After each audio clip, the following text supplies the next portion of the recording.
మీనం వారి కనుక చూసుకుంటే ఇప్పుడు ఉండేటువంటి గ్రహస్థితి మీకు ఎలా ఉంది? లగ్నంలో శని సంచారం ఏలినాటి శని నడుస్తుంది అనేటువంటిది ఒక దిగులుంది మీకు. 6లో కేతువు, 4లోకి వస్తున్నటువంటి గురువు, అలాగే దశమ స్థానంలోకి 7వ తేదీ నుంచి కుజుడు మారుతున్నాడు, భాగ్యంలో ఉన్నాడు ప్రస్తుతం. శుక్రుడు కూడా ఉన్నాడు అక్కడే భాగ్యంలోకి. 7వ తేదీ నుంచి బుధుడు కూడా వస్తున్నాడు, 12వ స్థానంలో రాహు. ఈ యొక్క గ్రహస్థితిని అనుసరించి అసలు మీకు ఎలా ఉండబోతుంది ఈ పక్షఫలంలో, ఏ విషయాల పట్ల మీరు కేర్గా ఉండాలి, ఎటువంటి పరిహార మార్గం చేసుకోవాలనేటువంటి చెప్తుంది నేనైనప్పటికీ కూడా చెప్పిస్తుంది సాక్షాత్ లలిత అమ్మవారిగా భావిస్తూ. ఫస్ట్ ఆఫ్ ఆల్, ఎప్పుడైతే మీకు శని రాశిలో ఉన్నాడో కొంచెం బద్ధకము, లేజీనెస్, పోస్ట్పోన్ చేయడం జరుగుతుంటే వాటిని మీరు అధిగమించగలిగితే ఏలినాటి శని యొక్క ప్రభావం మీ మీద పడమన్నా పడదు, గుర్తుపెట్టుకోండి. అలాగే కాస్త మీరు ఎట్టి పరిస్థితుల్లో ఫస్ట్ వీక్ తర్వాత సెకండ్ వీక్ అప్పులు ఇవ్వడం తీసుకునే విషయంలో ఖచ్చితంగా జాగ్రత్తగా ఉండండి. కాకపోతే సెకండ్ వీక్ నుంచి ఎప్పుడైతే దశమంలోకి కుజుడు వస్తున్నాడో కొంచెం వర్క్ విషయంలో కూడా ఎక్కువ ప్రెజర్ ఉంటుంది, హెక్టిక్గా ఉంటాయి. దాన్ని మీరు అధిగమించడానికి శని కుజ గ్రహాల దగ్గర దీపారాధన చేయండి. కొత్త వాహన యోగాలు, గృహ యోగాలు, కన్స్ట్రక్షన్ చేయడానికి అనుకూలత అన్నీ ఏర్పడుతుంది, కానీ ప్లాన్డ్గా చేయండి. లేనట్లయితే ఏదో గృహం తీసుకోవడం, వాహనం తీసుకోవడం, లేదా స్థలం తీసుకోవడం, దానివల్ల మళ్ళీ ఇంకో లిటిగేషన్ ఏర్పడుతూ ఉంటుంది. అలాగే ఎందుకంటే ఏలినాటి శని నడుస్తుంది కాబట్టి కొంచెం ఆ స్లో మూమెంట్స్ ఉంటూ ఉంటాయి. అలాగే కాస్త సంతానాన్ని విదేశాలకు పంపించాలనే ప్రయత్నం మాత్రం ఫలిస్తుంది, అందులో ఎటువంటి సందేహం లేదు. మీరు కూడా విదేశాలకు వెళ్ళాలనే ప్రయత్నం ఫలిస్తుంది. కాస్త అప్పుల విషయంలో సెకండ్ వీక్ నుంచి జాగ్రత్తగా ఉండమన్నాను. అక్కడ మీరు గణపతి ఆలయానికి సూర్య నమస్కారాలు చేస్తూ ఉంటే రెగ్యులర్ లైఫ్లో ఏవైతే ఆటంకాలు ఉన్నాయో అవి కూడా ఖచ్చితంగా తొలగుతాయి. ఇక మీరు నిత్యము చేయవలసినటువంటి దేవత ఆరాధన ఏమిటి అని చెప్పి చూసుకున్నట్లయితే మీరు రాజరాజేశ్వరి అమ్మవారి ఆరాధన చేయండి. కొంచెం బ్యాంక్ ట్రాన్సాక్షన్ చేసేటప్పుడు కొంచెం జాగ్రత్తగా ఉండండి. గురువులతోని, తండ్రితో కూడా కొంచెం వరకు కొన్ని డిస్టర్బెన్సెస్, డిస్ప్యూట్స్ ఇవి కనబడుతున్నాయి కాబట్టి ఈ యొక్క విషయంలో జాగ్రత్తగా ఉండండి. లాంగ్ జర్నీ చేసేటప్పుడు కూడా కొంత జాగ్రత్త వహిస్తూ ఉండాలి. బికాజ్ ఆఫ్ లాంగ్ జర్నీ ప్లేస్లో కుజుడు ఉన్నాడు, శుక్రుడితో ఉన్నాడు. దీనివల్ల ఏంటంటే లాంగ్ జర్నీస్లో కొంతమంది పరిచయాలు కూడా ఏర్పడతాయి. కాకపోతే ఇక్కడ ఈ గురువారాలు, ముఖ్యంగా గురు, శని, మంగళవారాలు వాహనం మీద వెళ్ళేటప్పుడు మరింత జాగ్రత్తగా ఉండాలి. ఇక మీరు నిత్యము చేయవలసిన దేవతారాధన రాజరాజేశ్వరి అమ్మవారి యొక్క ఆరాధన. గోవులకి బెల్లము, క్యారెట్స్ తినిపిస్తుండండి. ఏలినాటి శని ప్రభావం నుంచి బయటపడాలి అంటే మీరు ఓం అనాకలిత సాదృశ్య చుబుక శ్రీ విరాజితాయ నమః అనే లలిత సహస్రనామాలు చేయండి, ఖచ్చితంగా బాగుంటుంది. జాతక చక్రంలో చాలామంది అనవసరమైనటువంటి భయభ్రాంతులు ఏ విషయంలో పెట్టుకుంటున్నారు, వాటిని చాలా సింపుల్ టెక్నిక్స్ ఎలా తగ్గించుకోవచ్చు చెప్తాను. ఫస్ట్ ఆఫ్ ఆల్, మిత్స్ అంటారు, అంటే అపోహలు.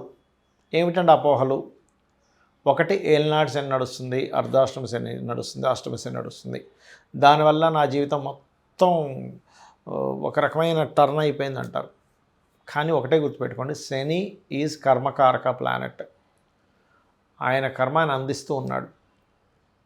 ఈ విషయంలో నేను చాలాసార్లు ఉదాహరణ చెప్పాను. ఏమండి, స్వర్గీయ ఎన్టీ రామారావు గారు ఏలినాటి శనిలోనే సీఎం అయ్యారు, జగన్ గారు అష్టమ శనిలోనే, అండ్ అట్లాగే మనకి చంద్రబాబు నాయుడు గారు కావచ్చు, పిఎం మోడీ గారు కావచ్చు, వీళ్ళందరూ అనేకమైన ప్రెసిడెంట్లు కూడా అయ్యారు. కాబట్టి శని అనగానే వెంటనే మీరు శ్రమనిస్తాడు, స్ట్రెస్ ఇస్తాడు, అంతేగాని మొత్తం జీవితాన్ని ఎందుకు పనికి రాకుండా చేయడం అనే విషయం చెప్తున్నాను. ఎందుకంటే ఈ మాట చెప్తున్నాను, చాలామంది శని నడుస్తున్నప్పుడు వివాహం చేసుకోవడానికి భయపడుతున్నారు. యాక్చువల్లీ ఇచ్చేదే అప్పుడు. ఎందుకంటే మీకు ఒక బాధ్యత, ఒక కర్మలోకి ఎంటర్ అవ్వాలి, ఒక కొత్త కర్మలోకి ఎంటర్ అవ్వాలి, వివాహం అనే కర్మలోకి ఎంటర్ అవ్వాలి. ఉద్యోగాలు కూడా అప్పుడే ఇస్తాడు, ఎందుకంటే ఉద్యోగం అనే కర్మలోకి ఎంటర్ అవ్వాలి. సంతానం కానివ్వండి, ఎందుకంటే సంతానం పొందేటువంటి స్త్రీమూర్తి, అదేవిధంగా పురుషుడు కానీ అక్కడి నుంచి కొత్త బాధ్యతలు వస్తాయి. కాబట్టి దయచేసి ఏలినాటి శని ఉంది కదా అనే భయం కాకుండా ఓం అనాకలిత సాదృశ్య చుబుక శ్రీ విరాజితాయ నమః చేసుకోండి. అలా కాకుండా ఒక్కొక్కరికి ఒక్కో రకమైనటువంటి ఇబ్బందులు పడుతూ ఉంటారు. ఎలాగా ఉద్యోగం రావట్లేదు, అప్పుడు మీరు ఏం చేస్తారంటే మీ దశమ స్థానం ఎలా ఉందో చూడండి. మీ 10th లార్డ్ అంటారు, 10th లార్డ్ బాగున్నాడు, మంచి కెరీర్ ఉంటుంది. అలా కాకుండా సెకండ్ లార్డ్ పాడయ్యాడు, 10th లార్డ్ బాగున్నాడు, అప్పుడు ఏమవుతుంది, కెరీర్ బాగుంటుంది కానీ అందులో వచ్చే ఇన్కమ్ సరిగ్గా శాలరీస్ ఇవ్వరు. ఉద్యోగం ఉందండి కానీ శాలరీ రావట్లేదు అంటే అప్పుడు సెకండ్ లార్డ్కి సంబంధించిన రెమెడీ చేసుకోవాలి. అంటే ఏమిటి, లలిత సహస్రనామాల్లో ఓం సంపత్కరీ సమారూఢ సింధుర వ్రజ సేవితాయే నమః అని చేసుకోండి. లేదండి జాబే రావట్లేదు అని అనుకున్నప్పుడు ఓం మాణిక్య మకుటాకార జానుద్వయ విరాజితాయ నమః. అదేవిధంగా మరి కొంతమందికి సప్తమ స్థానాధిపతి పాడవుతాడు, అంటే వివాహానికి కారకుడు. ఆ రకంగా సప్తమాధిపతి పాడైనా, లేదు శుక్రుడు పాడైనా, కుజుడు పాడైనా వివాహ సంబంధించిన విషయంలో అనేకమైనటువంటి ఒడిదుడుకులు మీకు ఎదుర్కొంటూ ఉంటారు. అలాంటప్పుడు మీరు సింపుల్గా ఏం లేదు, మీ సప్తమాధిపతి ఎవరో తెలుసుకోండి. అది ఏదైనా పాపకర్తెల్లోనో పాపగ్రహాలతోనూ కూడి ఉంటుంది. దానికి సంబంధించిన దానం ఇచ్చుకుంటూ చక్కగా మీరు ఓం శివ కామేశబద్ధ మాంగళ్య సూత్ర శోభిత కందరాయే నమః అని చేసుకోండి.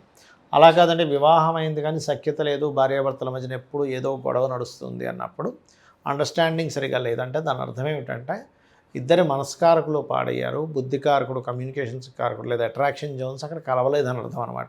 అంతేగాని ఏదో పాయింట్లు చూసి వివాహం చేసుకోవడం కదా. అలాంటప్పుడు మీరు చేయవలసింది ఓం శివకామేశ్వరాంకస్త శివా స్వాధీన వల్లభాయే నమః.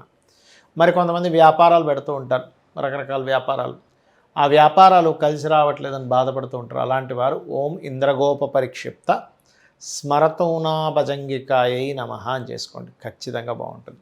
ఇలాగా లలితా సహస్రనామాలు ఏవైతే ఉన్నాయో అవి వేద మంత్రములతో సమానము. ఎంతటి సిచ్యువేషన్స్లో ఉన్నా నమ్మి గనక మీరు చేశారా రెగ్యులర్గా, రూపాయి ఖర్చు లేకుండా చక్కగా ఇంట్లో కూర్చొని అరగంట 40 నిమిషాలు గంట సేపు కూర్చొని మీ ప్రయత్నాలు మీరు చేసినట్లయితే అప్పుడు ఏమవుతుందంటే మీరు చేసినటువంటి ఆ యొక్క జప ఫలం ఏదైతే ఉందో, అయితే చాలామంది జపం ఎలా చేయాలని అడుగుతూ ఉంటారు. చక్కగా మీరు పంచోపచార పూజ చేసేసుకొని గంధం, పుష్పం, ధూపం, దీపం నైవేద్యం పెట్టేసిన తర్వాత ఆవాహనం చేసి పంచోపచార పూజ చేసేసిన తర్వాత కూర్చొని జపం చేసుకోండి.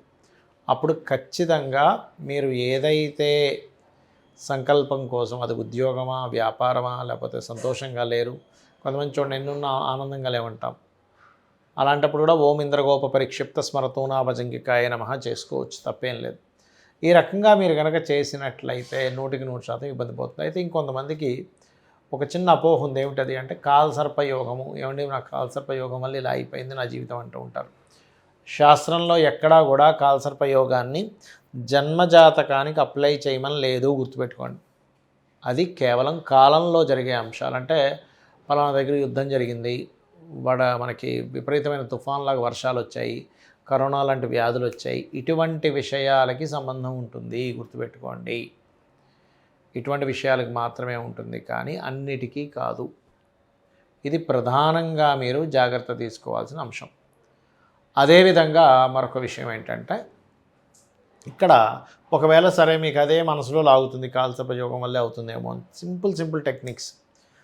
నవగ్రహాల్లో రాహుకేతువుల దగ్గర దీపారాధన చేయండి, పాయింట్ నెంబర్ 1. రెండవది, మీకు రావి చెట్టు ఉంటుంది మనకి టెంపుల్స్లో, ఆ రావి చెట్టు దగ్గరికి వెళ్ళి అక్కడ మీరు ప్రదక్షిణం చేసి వాటి మీద సర్ప ప్రతిష్ఠ చేసినవి ఉంటాయి, వాటి మీద పసుపు కుంకుమ గంధం కలిపిన వాటర్ పట్టుకొని ప్రదక్షిణం చేసి వాటి మీద వెయ్యండి.